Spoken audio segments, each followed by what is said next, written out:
Good evening and welcome to State of Business, our television's primetime news bulletin. I'm Adusha Tavapalakumar. Let's take a look at the headlines first. Australia extends support to combat dengue in Sri Lanka. A new online payment platform to facilitate import-export business launched. Now the story is in detail. Australian Foreign Affairs Minister Julie Bishop today announced a major Australian assistance to combat dengue fever in Sri Lanka. She made this announcement when she called on President Maithripala Sirisena at the President's residence in Colombo today. Bishop said Australia would immediately provide 58 million rupees to the World Health Organization to implement immediate dengue prevention, management and eradication programs in Sri Lanka. She also said Australia will provide an additional 118 million rupees for a research partnership between Australia's Monash University and Sri Lanka's Health Ministry to test the introduction of naturally occurring Wolbachia bacteria to eradicate dengue fever from Sri Lanka. Bishop said the bacteria prevent transmission of dengue virus between humans and that it has shown success during the last 6 years in countries such as Brazil, Colombia, Australia, India, Vietnam and Indonesia, where it was piloted.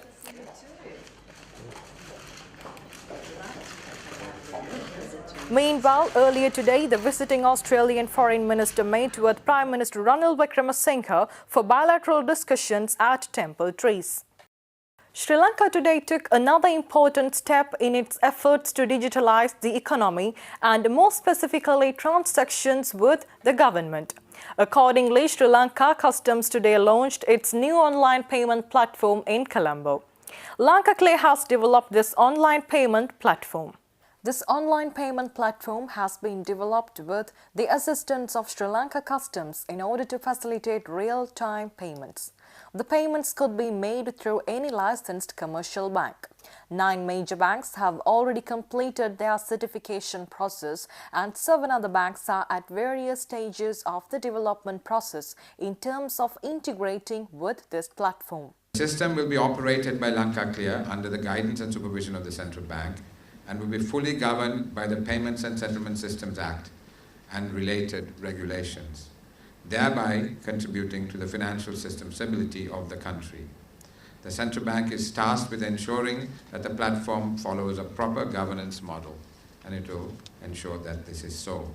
The new payments platform streamlines the government tax collection process and is another step promoting the digital economy concept of the government. It enables real-time payments and settlements to Sri Lanka Customs, facilitating real-time updating of Sri Lanka Customs record, enabling importers and exporters to clear goods efficiently.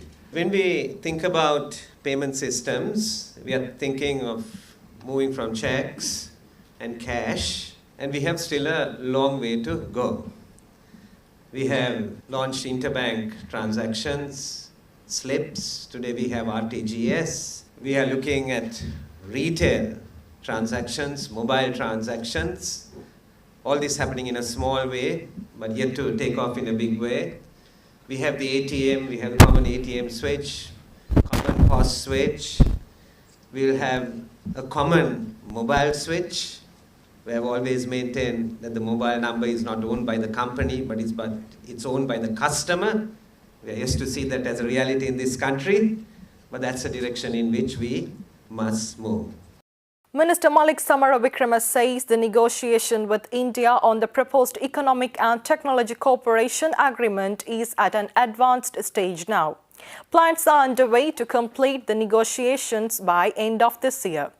The minister disclosed these details during a forum organized by the European Chamber of Commerce in Sri Lanka with the support of EU High Commission in Colombo. EDCA can increase Sri Lanka's competitiveness in industrial exports and also increase our supply capacity to better utilize the markets to India. In addition, EDCA negotiations are addressing outstanding non-tariff barriers in the Indian market as well as many of the existing procedural barriers and delays in Indian ports of entry, particularly through mutual recognized agreements. Transfer together with the Chinese FTA and Indian EDCA, that will give us a preferential access to a market of over 2 billion people and an emerging middle class larger than the whole of the European Union. Minister Samara Wickrama affirmed that an investor-friendly environment will be created in the country. He also invited EU firms to set up facilities in Sri Lanka to enter the Chinese and Indian markets.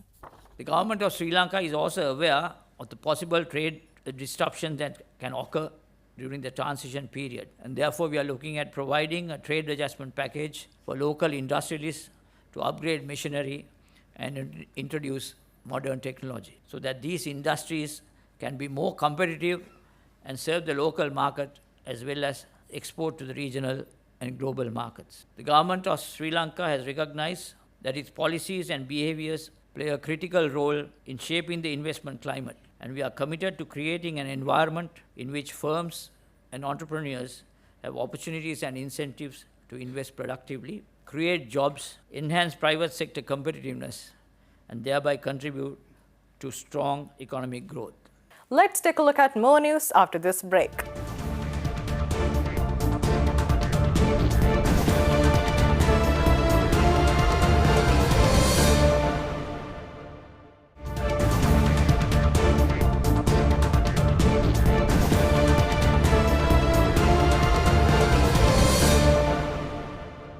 Welcome back.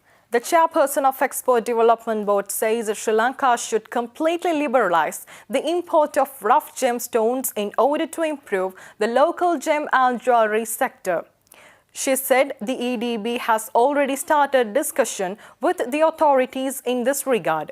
Malwatha disclosed these details at the launch of 27th edition of Facets International Gem and Jewelry Exhibition in Colombo last evening. We must completely liberalize the rough import to Sri Lanka, make it as easy as possible for anybody to bring the gemstones, because we have to understand the consumption in Sri Lanka, us as Sri Lankans, it's very minimal.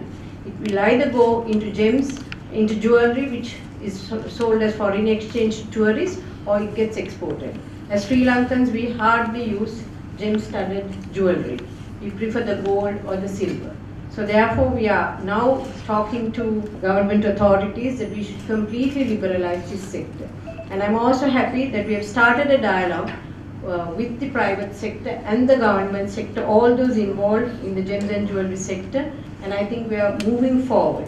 And one of the decisions taken at this meeting was that we have a clear roadmap for the development of the gems and jewelry sector, where the private sector and the government sector get together, have one roadmap for developing the sector.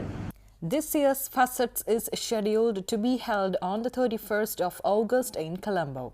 The 3-day exhibition will attract over 200 local and foreign gem and jewelry sector exhibitors.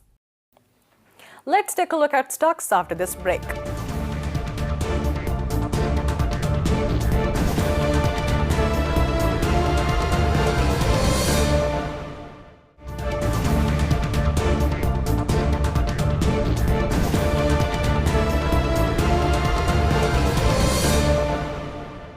Welcome back. Trading at Colombo Stock Exchange ended on a negative note today. The all-share price index dropped 10.76 points to close at 6,684.47, and the S&P SL 20 index dropped 0.82 points to close the session at 3,837.26.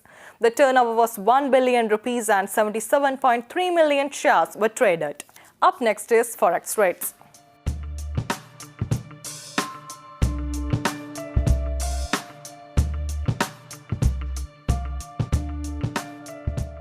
Thank you for joining with us. We'll meet you tomorrow at the same time. Until then, take care. Good night.